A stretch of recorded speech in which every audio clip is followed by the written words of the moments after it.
बिस्मिल्लाहिर्रहमानिर्रहीम। अस्सलाम वालेकुम students, welcome to Aspire online classes. और एज़ यूजुअल मैं हूं आपका बायोलॉजी टीचर मोहम्मद राहील साबर।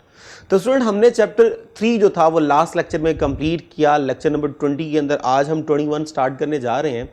और जब मैंने लास्ट चैप्टर ख़त्म किया तो मैंने लास्ट पे आखिरी टॉपिक के साथ उस चैप्टर के एंड पे जो इम्पॉर्टेंट उसके रिलेटेड शॉर्ट क्वेश्चन थे, जो MCQs थे, जो फिल इन द ब्लैंक्स थी बुक के अंदर वाली एक्सरसाइज की, वो मैंने सारी आपके साथ क्या कर दी, शेयर कर दी और आपको समझा दी। लेकिन अगर आपने गौर किया हो, जब मैंने चैप्टर 4 करवाया था तो हर लेक्चर के साथ मेरी कोशिश होती थी मैं इंपॉर्टेंट MCQs टॉपिकल बेस पे क्या करता था, आपके साथ शेयर करता था। लेकिन चैप्टर 3 में अगर आपने गौर किया तो मैंने आपसे शेयर नहीं किया। असल में चैप्टर छोटा सा था और था भी सारा ऑब्जेक्टिव बेस। तो मैं चाह रहा था कि एक दफ़ा मैं सारा जो है वो 2-3-4 लेक्चर में उसे ख़त्म करूँ, ख़त्म करके एक ही दफ़ा सारी उसकी ऑब्जेक्टिव आपके साथ क्या कर दूँ, शेयर कर दूँ। तो आज का लेक्चर सिर्फ और सिर्फ चैप्टर 3 के जो इंपॉर्टेंट जो है MCQs और इंपॉर्टेंट शॉर्ट क्वेश्चन होंगे। लॉन्ग क्वेश्चन तो मैंने पहले बताया उसमें से आते ही नहीं। तो आज के लेक्चर में हम सिर्फ और सिर्फ इसके MCQs इंपॉर्टेंट देखेंगे जो पास पेपर में बड़ी दफ़ा आए हुए हैं और मजीद आने के चांसेस हैं, और जो इंपॉर्टेंट शॉर्ट क्वेश्चन है वो भी देखेंगे।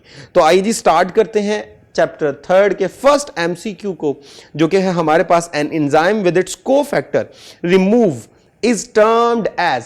तो स्टूडेंट, बात आपको याद होगा, मैंने बताया था कि एंजाइम में से अगर कोफैक्टर निकाल दिया जाए तो एंजाइम फंक्शनली क्या हो जाता है, इनएक्टिव। लेकिन डाल दिया जाए तो वो फंक्शनली क्या हो जाता है, एक्टिव। तो आपने तब दो ऑप्शंस पढ़ी थी। अगर एंजाइम का कोफैक्टर हो तो एंजाइम फंक्शनली एक्टिव होता है, वो होलो है। और अगर एंजाइम का कोफैक्टर निकाल दिया जाए तो वो फंक्शनली इनएक्टिव हो जाता है, उसे हम क्या बोलते थे, अपो एंजाइम। तो आइए जी ऑप्शंस में पहला है जी को एंजाइम, बीटा ऑप्शन है जी होलो एंजाइम, चार्ली ऑप्शन है जी अपो एंजाइम, डेल्टा ऑप्शन है जी प्रोस्टैटिक ग्रुप। तो चार्ली ऑप्शन ही है अपो, और अगर इंसर्ट कर दें तो देन वो क्या बन जाता है, होलो। नेक्स्ट आइए जी सेकंड की तरफ, extreme changes in pH cause the bonds in the enzyme to break resulting in the enzyme. तो स्टूडेंट, लास्ट टाइम बात हुई थी कि पीएच हर एंजाइम को स्पेसिफिक चाहिए जिसपे वो क्या करता है, अपना काम करता है। लेकिन अगर पीएच को चेंज कर दिया जाए तो हमने कहा था आयनाइजेशन हो जाती है, एंजाइम खराब हो जाता है। जब एंजाइम खराब हो जाए, उसकी शेप बिगड़ जाए, वो काम नहीं कर पाता, उस बिगड़ी हुई शेप वाले एंजाइम को हम क्या बोलते थे, डीनेचुरेशन। यहां पे भी यही कहा जा रहा है कि ऑप्टिमम पीएच हमने नहीं दी बल्कि चेंज कर दी। तो क्या होगा, तो देखते हैं जी क्या होगा। ऑप्शंस में अल्फा है जी हमारे पास इनहिबिशन होगी, बीटा है जी हमारे पास कंपटीशन होगा, चार्ली है जी सैचुरेशन होगा, डेल्टा है जी डीनेचुरेशन होगा। तो बिल्कुल जी डीनेचुरेशन ही होगा, एंजाइम खराब होगा। ठीक है जी। बाकी आइए जी क्वेश्चन जो MCQs थर्ड की तरफ, which of the following enzyme work efficiently in alkaline pH. Alkaline pH mean basic environment में कौन सा एंजाइम जो है वो बड़े अच्छे तरीके से काम करेगा। तो अगर आपको टेबल याद हो तो 7 से नीचे जो थे वो सारे एसिडिक, 7 से ऊपर वो सारे क्या थे, बेसिक। तो आइए जी ऑप्शंस में है पेप्सिन, ये तो एसिडिक एनवायरनमेंट में काम करता है। बीटा है जी सुक्रेज, ये भी हमारे पास जो है वो एसिडिक एनवायरनमेंट में काम करता है। सलाइवरी, अमाइलेज, ये भी जो था वो हमारे पास एसिडिक एनवायरनमेंट में काम करता है। कैटालेसिस, तो यही है जी कैटालेस, जो कि क्या करता था, एसिडिक एनवायरनमेंट बेसिक एनवायरनमेंट में हमारे पास क्या करता था, काम करता था। आइए जी फोर्थ की तरफ चलते हैं, द रिवर्सिबल इनहिबिटर। तो आपको याद होगा इनहिबिटर दो तरह के थे, इरिवर्सिबल और रिवर्सिबल। रिवर्सिबल हमने कहा था जिसकी वीक लिंकेज होती है और जो थोड़ी देर के बाद रिकवर कर सकते हैं by increasing the concentration of substrate. ठीक है जी, यानी एंजाइम रिकवर किया जा सकता है। तो क्या करता है जी, the reversible inhibitor will constitute dash with enzyme. तो स्ट्रॉन्ग लिंकेज नहीं जी, रिवर्स है तो इसका मतलब वीक लिंकेज होगी। बीटा वीक लिंकेज, तो यही वाला ठीक है। चार्ली में है नॉन लिंकेज, लिंकेज होती है लिंकेज ऑफ मीडियम स्ट्रेंथ। तो ऐसा कुछ नहीं होता जी, यहां तो बड़ी स्ट्रॉन्ग होगी, यहां बड़ी वीक होगी। तो वीक वाला ही आंसर था, स्ट्रॉन्ग होती तो वो आपके पास क्या बन जाता है, इरिवर्सिबल। ठीक है जी। आइए जी बात करते हैं नेक्स्ट की fifth, NAD is an important. तो NAD इंपॉर्टेंट है क्या जी, एंजाइम नहीं जी, एंजाइम तो नहीं था ये। हार्मोन भी नहीं था ये। सी को एंजाइम एंड डेल्टा विटामिन, तो अगर आपको याद हो तो मैंने आपको बताया था ये को एंजाइम बाय नेचर था। ठीक है जी। तो NAD कोएंजाइम है और फोटोसिंथेसिस के अंदर और रेस्पिरेशन के अंदर इलेक्ट्रॉन और प्रोटॉन के एक्सेप्टर और डोनर के तौर पे ये क्या कर रहा था, काम कर रहा था। नेक्स्ट हम बात करते हैं जी 6 की, poisons like cyanide, antibiotic and some drugs are the examples of. अब ये सारी किस चीज की एग्जांपल है? अल्फा है जी एंजाइम्स, बीटा है जी कोएंजाइम, चार्ली है जी इनहिबिटर, डेल्टा है जी कोफैक्टर। तो अगर आपको याद होगा इनहिबिटर की ये स्टेटमेंट थी कि ये सारे इनहिबिटर्स थे क्योंकि ये क्या करते हैं, एंजाइम को इनएक्टिव कर देते हैं, एंजाइम के एक्टिव साइट को ब्लॉक कर देते हैं और कैटालिटिक प्रॉपर्टी को फौरन क्या करवा देते थे, स्टॉप करवा देते थे। तो ये सारे बाय नेचर जो है वो इनहिबिटर होते हैं। आइए जी नेक्स्ट की तरफ चलते हैं 7, विच type of inhibitor have structural similarity with the substrate. तो आपने जब इनहिबिटर पढ़े तो हमने कहा था एक ऐसा था जो कि क्या करता है जी, एक्टिव साइट के ऊपर आके जुड़ जाता है। क्या वजह है कि वो एक्टिव साइट के ऊपर आके जुड़ जाता है? बेसिकली उसकी शेप जो थी वो किससे मिलती जुलती है, सबस्ट्रेट से मिलती जुलती है। जब सबस्ट्रेट से मिलती जुलती है तो उसकी बाइंडिंग साइट एक्टिव साइट की उसे फौरन क्या कर लेती थी, सिलेक्ट कर लेती थी और क्या बना लेती थी, EI कॉम्प्लेक्स बना लेती थी। तो हमने बताना है जी वो कौन सा इनहिबिटर है। अल्फा है जी इरिवर्सिबल, बीटा है जी कंपैटिटिव रिवर्सिबल, चार्ली है जी नॉन कंपैटिबल रिवर्सिबल और डेल्टा है जी कंपैटिटिव इरिवर्सिबल। तो अगर आपको याद होगा जो एक्टिव साइट पे जुड़ता था वो कौन सा था, वो हमारे पास बाय नेचर जो था वो कंपैटिटिव था और कंपैटिटिव जो है वो एग्जांपल्स हैं हमारे पास रिवर्सिबल की। तो ये बेसिकली बीटा ऑप्शन बनती है, कंपैटिटिव रिवर्सिबल, यानी ये रिवर्स हो सकता है प्रोसेस अगर हम क्या करें, सबस्ट्रेट की कॉन्सेंट्रेशन को क्या कर दें, इंक्रीज कर दें। और कंपैटिटिव इसलिए क्योंकि ये सबस्ट्रेट के साथ कंपीट करके आ रहा था, शेप उससे मिलती जुलती है, तो गलती से जो एक्टिव साइट की बाइंडिंग साइट थी वो इसको क्या कर लेती है, सेलेक्ट कर लेती है। आइए जी 8 की तरफ चलते हैं। Globular part of an enzyme consist of, तो मैंने बताया था एंजाइम जो है वो 3 डायमेंशनल ग्लोबुलर प्रोटीन है, स्फेरिकल, गोल। आइए जी उसमें ऑप्शंस हैं हमारे पास, bulks of the amino acid, beta है जी फ्यू अमीनो एसिड, चार्ली है जी न्यूमरस अमीनो एसिड, डेल्टा है जी मैनी अमीनो एसिड। तो डेफिनेटली जो ग्लोबुलर स्ट्रक्चर होता है वो कई अमीनो एसिड से जो है वो मिलकर बनता है। ठीक है जी, नेक्स्ट हम बात करते हैं जी 9th MCQs की। Enzyme lawyer down the energy of. अब कौन सी एनर्जी को ये लॉयर डाउन करता है? नंबर ए काइनेटिक, बीटा है जी हमारे पास एक्टिवेशन, चार्ली है जी पोटेंशियल और डेल्टा है जी मैकेनिकल। तो ये कौन सी एनर्जी को कम करता है जी? ये एक्टिवेशन को कम करता है, यानी इसकी प्रेजेंस में एक्टिवेशन एनर्जी कम लगती है और प्रोसेस जो है वो आसानी के साथ हो जाता है। सो आइए जी 10th की तरफ चलते हैं। The non protein part of an enzyme known as. तो जो नॉन प्रोटीन पार्ट है जो एंजाइम के साथ अटैच होता है, तो लास्ट लेक्चर में मैंने आपको बताया था जब हमने फिल इन द ब्लैंक्स की थी कि वो क्या होता है। आइए जी, अल्फा है एक्टिवेटर, बीटा है जी कोएंजाइम, चार्ली है जी कोफैक्टर, डेल्टा है जी प्रोस्थेटिक ग्रुप। तो ये अल्फा, बीटा और डेल्टा ये सारे के सारे कलेक्टिवली क्या कहलाते हैं? कोफैक्टर। तो कोफैक्टर ही होता है जो नॉन प्रोटीन पार्ट था। 10th हुआ जी। 11 की तरफ चलते हैं। Which type of inhibitor form EI complex at active site. तो enzyme inhibitor complex active site पे कौन बनाता है? देखिए जी, इरिवर्सिबल, बीटा है जी कंपैटिटिव रिवर्सिबल, चार्ली है जी नॉन कंपैटिटिव रिवर्सिबल और डेल्टा है जी कंपैटिटिव इरिवर्सिबल। तो कंपैटिटिव रिवर्सिबल होता है जो एक्टिव साइट के ऊपर आके क्या करता था, जुड़ता था EI कॉम्प्लेक्स बनाने के लिए। ठीक है जी। इरिवर्सिबल क्योंकि वो तो रिवर्स ही नहीं होता, तो रिवर्स जो है उसकी 2 टाइप थी हमारे पास, कंपैटिटिव और नॉन कंपैटिटिव। आइए जी 12th की तरफ चलते हैं। If non protein part is covalently bonded to the enzyme it is called as alpha activator, beta coenzyme, Charlie polypeptide, delta prosthetic group. तो प्रोस्थेटिक ग्रुप होता है जो कोवलेंट बॉन्ड बना के जुड़ता है। एक्टिवेटर डिटैचेबल थे, मेटालिक आयन थे, और कोएंजाइम वीक फोर्स के साथ अटैच होते हैं जो विटामिन थे, और NAD उसकी एग्जांपल थी। ठीक है जी। आइए जी नेक्स्ट करते हैं जी 13 की तरफ। तो 13 है जी the activated enzyme which consisting of polypeptide chain and cofactor called as. तो जरा गौर कीजिएगा, एंजाइम के साथ क्या आ गया है जी, उसकी अटैच हो गई है साथ कोफैक्टर, तो एंजाइम की जब कोफैक्टर साथ अटैच हो तो वो फंक्शनली क्या हो जाता है, एक्टिव, और अगर ना हो तो वो फंक्शनली क्या हो जाता है, इनएक्टिव। अब इस स्टेटमेंट में कहा गया है कि एंजाइम भी है और एंजाइम के साथ उसका कोफैक्टर भी है। जब एंजाइम भी है, एंजाइम के साथ उसका कोफैक्टर भी है, तो ऑप्शंस में आइए, अल्फा एक्टिवेटर नहीं है तो कोफैक्टर था, बीटा कोएंजाइम नहीं है भी कोफैक्टर था, चार्ली होलो एंजाइम जी बिल्कुल यही है जी, फंक्शनली क्या हो जाएगा, एक्टिव अप एंजाइम। ये तो तब बनता है जब एंजाइम में से आपने कोफैक्टर माइनस कर दिया तो एंजाइम काम नहीं कर पाता। तो ऊपर जो कि बात है वो है जी कोफैक्टर है, तो इसका मतलब यहां पे हमारे पास कौन सी ऑप्शन आएगी, होलो एंजाइम, क्योंकि एंजाइम अब फंक्शनली क्या हो चुका है, एक्टिव हो चुका है। आइए जी नेक्स्ट की तरफ चलते हैं, 14 की तरफ। The vitamins are essential raw material for the synthesis of. अब जी विटामिन जो हैं, अगर आपको याद हो तो आपने कोफैक्टर की टाइप्स पढ़ी थी। उन कोफैक्टर में हमने 3 पढ़े थे। एक हमारे पास था एक्टिवेटर, जो आपने कहा था मेटालिक आयन है, और ये मेटालिक आयन जो होते हैं ये इनऑर्गेनिक बाय नेचर होते हैं, डिटैचेबल होते हैं। फिर आपने पढ़ा था ऑर्गेनिक प्रोस्थेटिक ग्रुप था, जो कि क्या करता है, कोवलेंट बॉन्ड बना के जुड़ जाता है। उसकी एग्जांपल आपने पढ़ी थी FAD और हेम। FAD जिसे आप जो है वो क्रैब साइकिल के अंदर यूज करते हैं। और इसके अलावा लास्ट जो थी वो हमारे पास क्या थी, कोएंजाइम, जिसमें हमने कहा था NAD और विटामिन उसकी एग्जांपल्स हैं, वो बार बार यूज हो सकते हैं। जब वो बार बार यूज हो सकते हैं इसका मतलब वो भी बाय नेचर क्या होंगे, डिटैचेबल, और वो वीक फोर्स के साथ क्या थे, जुड़े हुए थे। तो अटैचमेंट देख लीजिए यहां पे शो कर रहा है जी के the vitamins are essential raw material for the synthesis of. तो विटामिन की बात हो रही है तो विटामिन बाय नेचर तो क्या थे, कोएंजाइम। तो ऑप्शंस में अल्फा है जी एक्टिवेटर नहीं, वो तो मेटालिक आयन थे। बीटा है जी कोएंजाइम, जी बिल्कुल यही था, क्योंकि NAD और विटामिन थे और ये वीक फोर्सेस के साथ क्या थे, अटैच थे। आइए जी चार्ली में है हमारे पास होलो एंजाइम, डेल्टा में अपों एंजाइम, ये तो बिल्कुल नहीं बनता, ये एलिमिनेट हो गया।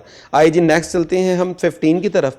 विच type of inhibitor form EI complex other than active side. अब की बार क्या है जी, एक्टिव साइड के ऊपर नहीं जुड़ रहा, अदर देन एक्टिव साइड के ऊपर इनहिबिटर जुड़ रहा है, तो EI कॉम्प्लेक्स तो बन रहा है but not at active side. इसका मतलब ये स्ट्रक्चरली सिमिलर नहीं होगा। तो जो स्ट्रक्चरली सिमिलर था आपने से कंपैरेटिव कह दिया था, और जो सिमिलर नहीं होगा डेफिनेटली वो आपके पास क्या होगा, नॉन कंपैरेटिव। और था कौन सा, रिवर्सिबल। तो ऑप्शन देखिए जी, अल्फा इरिवर्सिबल नहीं जी, रिवर्सिबल बाय नेचर था। कंपैरेटिव नहीं जी, ये तो तब होता अगर एक्टिव साइड के ऊपर EI कॉम्प्लेक्स बनता। चार्ली है जी नॉन कंपैरेटिव रिवर्सिबल, जी बिल्कुल यही है जी, नॉन कंपैरेटिव रिवर्सिबल ही था। नेक्स्ट आते हैं जी 16 की तरफ। If non protein part is loosely attach to enzyme it is called as. तो अब लूजली अटैच है, तो मैंने पिछली अभी कुछ देर पहले मैंने आपको क्या किया था, कोफैक्टर की सारी डिटेल में मैंने टाइप्स बताई थी कि जी अगर मेटालिक आयन हो, लूजली डिटैचेबल बाय नेचर हो, तो वो आपके पास कौन से होते हैं, एक्टिवेटर। अगर वो आपके पास कोवलेंट बॉन्ड बना के जुड़े हो तो वो ऑर्गेनिक बाय नेचर होंगे, वो प्रोस्थेटिक थे। और अगर ऑर्गेनिक हो और वीक फोर्स के साथ जुड़े हो तो वो आपके पास विटामिन और NAD, उसे हम क्या बोलते थे, कोएंजाइम। तो यहां पे बात हो रही है जी, है वो नॉन प्रोटीन पार्ट लेकिन वो लूजली अटैच है, तो वो कोएंजाइम ही बनता है जी। तो एक्टिवेटर अल्फा है जी, बीटा है जी कोएंजाइम, तो बीटा ही ठीक है जी, कोएंजाइम, क्योंकि एक्टिवेटर तो मेटालिक आयन होते हैं, पॉलीपेप्टाइड तो एंजाइम का पार्ट है। बात हो रही है जी हमारे पास नॉन प्रोटीन पार्ट की। प्रोस्थेटिक ग्रुप आपको पता है कोवलेंटली जुड़ा होता है, बड़ा स्ट्रांगली जुड़ा होता है। तो 16 के बाद नेक्स्ट चलते हैं 17 की तरफ। Enzymes involve in cellular respiration are present in. तो एंजाइम की लोकेशन के अंदर आपने पढ़ा था कि एंजाइम ने जहां फंक्शन परफॉर्म करना होता है वहीं पे उसकी जो है वो कॉन्सेंट्रेशन मैक्सिमम होगी। आपने कहा फोटोसिंथेसिस करने वाला है तो वो क्लोरोप्लास्ट में मैक्सिमम होगा, रेस्पिरेशन करने वाला है तो वो माइटोकॉन्ड्रिया में सबसे ज्यादा होगा, अगर वो प्रोटीन सिंथेसिस करने वाला है तो वो राइबोसोम में ज्यादा होगा। अब बात हो रही है जी सेलुलर रेस्पिरेशन की, तो डेफिनेटली से कहां होना चाहिए, माइटोकॉन्ड्रिया के अंदर। तो अल्फा ऑप्शन है जी लाइसोसोम, बीटा ऑप्शन है जी राइबोसोम्स, चार्ली ऑप्शन है माइटोकॉन्ड्रिया, और डेल्टा ऑप्शन है क्लोरोप्लास्ट। तो चार्ली ऑप्शन ही बनती है, सेलुलर रेस्पिरेशन की बात हो रही है। और क्लोरोप्लास्ट के लिए क्या हो जाता अगर बात होती फोटोसिंथेटिक एंजाइम्स की, लाइसोसोम अगर डाइजेस्टिंग एंजाइम की बात हो रही होती, राइबोसोम्स अगर प्रोटीन सिंथेसिस वाले एंजाइम्स की बात हो रही होती। नेक्स्ट आते हैं जी 18 की तरफ। According to lock and key model active site is a dash structure. तो लॉक एंड की मॉडल के मुताबिक अल्फा है जी फ्लैक्सिबल, बीटा है जी अट्रैक्टिव, चार्ली है जी रिजिड, डेल्टा है जी सॉफ्ट। अगर आपको याद होगा तो ये रिजिड स्ट्रक्चर था, क्योंकि आपने पढ़ा था लॉक एंड की मॉडल में कि किसी किस्म का कोई चेंज नहीं आता। फ्लैक्सिबल वाला काम जो था वो कॉशलैंड ने बताया था इंड्यूस फिट मॉडल के अंदर, ठीक है जी।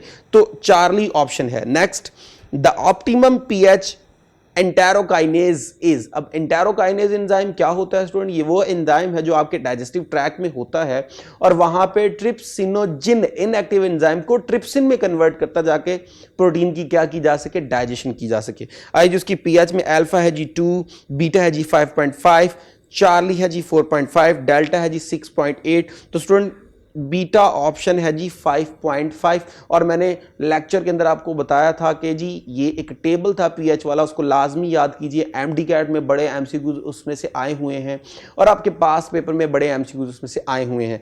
नेक्स्ट भी एमसीक्यूज उसी से लेते हैं। The optimum pH for pepsin is. अब पेप्सिन की ऑप्टिमम पीएच क्या होती है? अल्फा है जी 2, बीटा है जी 5.5, चार्ली है जी 4.5 और डेल्टा है जी 6.8। तो अगर आपको याद होगा पेप्सिन HCl की प्रेजेंस में काम कर रहा था और तब पीएच 2 थी, तो 2 पीएच होती है जी। नेक्स्ट आते हैं जी हम 21 की तरफ। Salivary amylase acts best eight.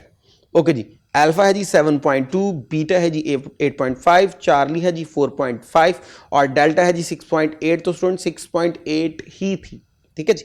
Amylase, salivary amylase, ये बेसिकली क्या होता है जी? आपके माउथ में होता है, जिसे आप टाइलन कहते हो, जो स्टार्च को जो है वो क्या करता है, सेमी डाइजेस्ट करता है माल्टोज के अंदर। नेक्स्ट जी हम बात करते हैं 22 की। The product of succinic acid. तो अगर आपको याद होगा कंपैरेटिव इनहिबिटर के नीचे मैंने आपको एक क्या की थी जी, एक डायग्राम शो की थी, malonic acid, succinic acid, fumaric acid, उससे रिलेटेड। तो उससे बात हो रही the product of succinic acid by the action of the enzyme. अब सक्सिनिक एसिड सबस्ट्रेट था, एंजाइम उसको किसमें कन्वर्ट करता था? अल्फा है जी फ्यूमेरिक एसिड, बीटा है जी सिट्रिक एसिड, चार्ली है जी मेलानिक एसिड, डेल्टा है जी एसिडिक एसिड। तो स्टूडेंट फ्यूमेरिक एसिड ही था जो कि क्या करता है, वो कन्वर्ट कर देता था सबस्ट्रेट को इनटू प्रोडक्ट। नेक्स्ट है जी 23 की तरफ। Competitive inhibitor of succinic acid is. अब स्टूडेंट कंपैटिटिव की बात हुई, इसका मतलब यह हुआ कि वो सबस्ट्रेट से रिलेटेड होगा और वो एक्टिव साइट के ऊपर आके एक्टिव साइट को क्या कर देगा, ब्लॉक। तो अभी आपने ऊपर पढ़ा कि जो सबस्ट्रेट थी वो सक्सिनिक एसिड थी, तो प्रोडक्ट क्या बनती थी, फ्यूमेरिक एसिड। अब अगर ऐसा हो कि वहां पे कोई कंपैटिटिव इनहिबिटर आ जाए, तो वो कौन सा कंपैटिटिव इनहिबिटर था जो वहां पे आके जुड़ता था? तो अल्फा है जी फ्यूमेरिक एसिड, नहीं, ये तो प्रोडक्ट बनती है। बीटा सिट्रिक एसिड, बिल्कुल जी नहीं था। मेलानिक एसिड, तो स्टूडेंट यही था मेलानिक एसिड जिसकी स्ट्रक्चर सिमिलैरिटी थी किसके साथ जी, सक्सिनिक एसिड के साथ, और ये एक्टिव साइट के ऊपर आके जुड़ जाता था और उसको क्या कर देता था, ब्लॉक कर देता था। इसे हमने कंपैटिटिव इनहिबिटर के तौर पे पढ़ा था। नेक्स्ट 24 और last MCQs. The enzyme react only with its specific. तो एंजाइम एक स्पेसिफिक से रिएक्ट करता है। अब कौन सी चीज स्पेसिफिक है जी? नंबर अल्फा है जी हमारे पास इनहिबिटर, बीटा है जी सरफेस, चार्ली है जी सबस्ट्रेट, डेल्टा है जी प्रोडक्ट। तो डेफिनेटली जी सबस्ट्रेट ही होती है जिसके ऊपर एंजाइम क्या करता है, रिएक्ट करता है। तो स्टूडेंट यहां तक एमसीक्यूज वाला पोर्शन खत्म हुआ। बात करते हैं शॉर्ट क्वेश्चंस की। अब शॉर्ट क्वेश्चंस में यहां पे है पहला, define cofactor with their function. तो स्टूडेंट यहां पे मैं आंसर्स नहीं बताऊंगा क्योंकि चैप्टर में जो मैंने पिछले 5 लेक्चर किए उनमें सारी चीजें मैंने आपको डिटेल में बताई और मैंने ये भी आपको गाइड कर दिया था। ये सारा चैप्टर जो है वो क्या है जी, सिर्फ शॉर्ट क्वेश्चंस हैं, लॉन्ग क्वेश्चन नहीं है। तो वहां पे स्लाइड्स के अंदर जहां जहां जो जो मेंशन था वो सारा आपने शॉर्ट के तौर पे ही पढ़ना है। इसलिए मैं दोबारा यहां पे उन्हीं चीजों को दोबारा एक्सप्लेन नहीं करूंगा क्योंकि सारा ही तो शॉर्ट था। अगर उसमें कोई लॉन्ग होता तो मैं आपको फिर इसमें दोबारा आंसर शो कर देता ताकि आपको आइडिया हो जाता ये बातें जो हैं वो शॉर्ट के लिए, ये बातें लॉन्ग के लिए। जब सारा ही आपका जो था वो शॉर्ट था तो दोबारा आंसर्स को रिपीट करने की जरूरत नहीं है। सिर्फ यहां पर मैं क्या मेंशन कर देता हूं जी, शॉर्ट क्वेश्चन। पिछले 5 लेक्चर गौर से सुनिए, हर एक क्वेश्चन का आंसर आपको मिल जाएगा, वहां पे हर एक की हेडिंग मैंने मेंशन की हुई है। सो सेकंड था जी डिफाइन एक्टिव साइट, थर्ड है जी define regions of active site, fourth है जी डिफाइन फीडबैक इनहिबिशन। वो जो मैंने करवाया था आपको, ए से बी बनता है, बी से सी बनता है, सी से डी बनता है, डी से ई बनता है, डायरेक्ट ए से ई नहीं बनता। और हर स्टेप के ऊपर डिफरेंट एंजाइम जो है वो आके क्या करते हैं, एंजाइम पकड़ के सबस्ट्रेट को प्रोडक्ट में बनाते हैं। हर नेक्स्ट एंजाइम पीछे वाले एंजाइम की प्रोडक्ट को अपनी सबस्ट्रेट बना लेता है और जैसे ही फाइनल प्रोडक्ट बनेगी वो आकर पहले एंजाइम के साथ मिलकर क्या करती है, प्रोसेस को स्टॉप कर देती है। इसे हम क्या बोलते थे, फीडबैक इनहिबिशन। इसी क्वेश्चन को ऐसे भी पूछा जा सकता है, how enzyme perform metabolic pathway. तो मेटाबॉलिक पाथवे मैंने बताया था, ऐसे पाथवे होते हैं जिसके अंदर बेशुमार छोटे छोटे प्रोसेस चल रहे होते हैं। जब बेशुमार छोटे छोटे प्रोसेस चल रहे होते हैं और उनके कंप्लीट होने से पूरा एक बड़ा रिएक्शन कंप्लीट होता है, उसे मेटाबॉलिक पाथवे कहते हैं। मैंने एग्जांपल दी थी आपको रेस्पिरेशन की और फोटोसिंथेसिस की। नेक्स्ट शॉर्ट क्वेश्चन है जी, difference between prosthetic group and coenzyme. दोनों ऑर्गेनिक थे, एक लूजली अटैच था, एक कोवलेंटली अटैच था। एक एग्जाम्पल हेम और NAD, एक एग्जाम्पल जो थी वो आपके पास FAD वगैरह थी और वाइटामिन वगैरह थी। नेक्स्ट है जी, डिफाइन एक्टिवेटर विद एग्जाम्पल। अब एक्टिवेटर और एग्जाम्पल मेटालिक आयन थे, डिटैचेबल थे, बता दिया था कॉपर, और मैंने एक टेबल भी आपको शो किया था, कॉपर था, आयरन था, जिंक था। नेक्स्ट जी, डिफाइन ऑप्टिमम pH और ऑप्टिमम टेम्परेचर। नेक्स्ट है जी, difference between apo enzyme holo enzyme, mean जिसमें कोफैक्टर का डिफरेंस था। कोफैक्टर होगा तो आपके पास होलो एंजाइम एक्टिव होगा एंजाइम, और अगर कोफैक्टर नहीं होगा तो एपो एंजाइम और फंक्शनली क्या होगा, इनएक्टिव। नाइन्थ NE3 कैरेक्टरिस्टिक्स, तो मैंने वहाँ पे आपको अच्छे खासे कैरेक्टरिस्टिक्स करवाए थे, कोई से 3 आपने क्या करने हैं, मेंशन करने हैं।